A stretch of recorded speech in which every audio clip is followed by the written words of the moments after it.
Hey, it's Don Jamieson. And Jim Florentine. From That Metal Show. And when you're not watching our show, please, for God's sakes, you should be watching Blairing Out. The Eric Blair Show. Blairing Out with Eric Blair Show, backstage at the second annual Dime Bash, with all proceeds going to the Ronnie James Dio Stand Up and Shout Cancer Fund. And we're here with two of the main men from That Metal Show on VH1, Don Jamieson and Jim Florentine. How you guys doing tonight? We're all right, man. Thanks for having us on. No problem. Yeah, it's going to be an amazing night, man. We're psyched. Tell me about how important Dio was to your lives, and tell me how his death affected you. But Ronnie was just a great guy, man. He's just, he loved the fans, and he did it, you know, he really cared about them and stuff, which was great, and just put out an amazing, you know, amazing music from friggin' what, 40 years or so. So, and he's sorely missed, man, 'cause he was just a real down-to-earth dude.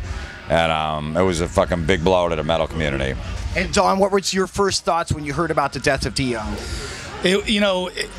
For everybody it was shocking, but it was especially shocking because we had seen Ronnie. We actually did the last TV interview with Ronnie at the Golden Gods Awards. You dropped something. And he looked shiny. Yeah. Something fell.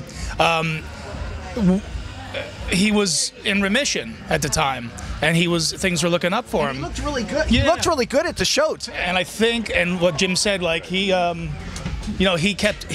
put on a brave face because he loved the fans, but obviously deep down inside he was hurting. So we never knew it was coming. So when it did finally come, we were like, wow, we so happy to have those last few moments with him. Absolutely. And another thing, and it's sad that we have to bring this up, but Dimebag, this is another tragic event, and the 7-year anniversary just came up, and tonight we are celebrating Dimebag's life in metal and rock and roll. Tell me about what you feel his importance was to the heavy metal world. Well, look, he was friends with everybody. He's friends with the guys from Poison, the guys from Nickelback, and the guys from Slayer, and the guys from Metallica. He didn't care. He was just a big music fan, and everybody loved him. Nobody ever would have said a bad word about him. He's just a great guy, unbelievable guy to hang out with, and just real down to earth, and put out fucking phenomenal music just like Ronnie did.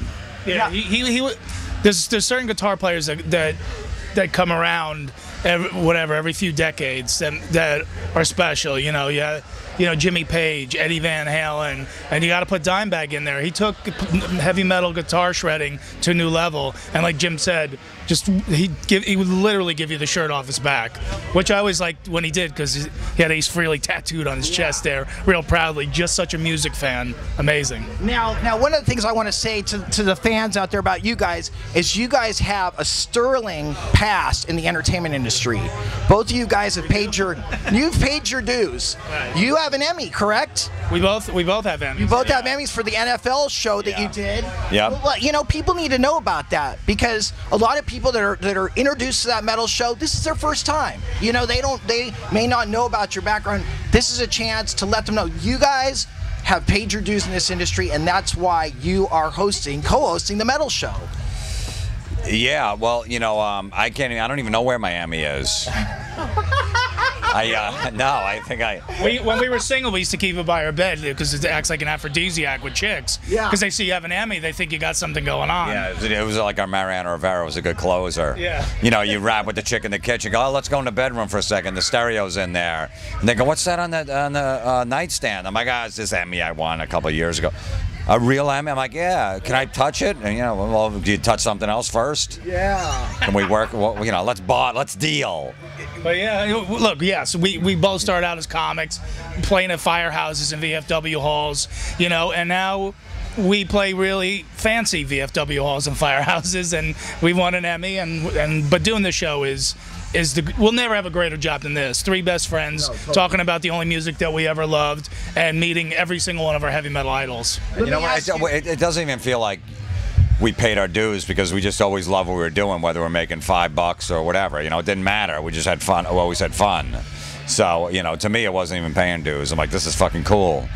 Well, I think that's the secret to any great artist, is that they love what they do. You guys would probably perform in front of one person, even if there wasn't a full crowd there, because you love to do what you do, and that's what shows. And I think that's what shows with the metal show. And that brings me to my next question: is what is it about metal? What touched you at a young age where you're like, it's metal forever? Well, my uncle touched me at a young age, and after that, I just, there was a Black Sabbath album right next to, the bed. After he said, it's our little secret, and he just said, you keep it quiet, and I wanted to put an album on just to drown out my crying, and it was Black Sabbath Sabotage, and I became a fan ever since. Hole in the sky. I forgave my uncle because I'm a big Sabbath fan. Because I'm like, look, you shouldn't have done that, but I understand, and I'm a big Sabbath fan because of you. So it all worked out in the end. And you, Don? It worked out in the end? Yeah.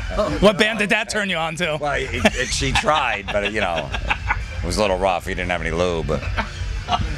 Where is this gone? No, hey, look, it's all fine. It's all good. As long as you guys don't have a problem with this being posted, that's fine. No. The controversy or whatever. There's no controversy. No controversy? No, my uncle just got me a birthday card last week. He's like, he threw me a 20. He's like, look, statute of limitations is over. I'm like, okay, thanks, Mr. First metal album. Kiss Destroyer. Ted Nugent, Double Live Gonzo. I want to thank Don Jamieson and Jim Florentine for being on the Blairing Out with Eric Blair show back here at the 2nd annual Dime Bash. Nice. Signing out. The Blairing Out Show.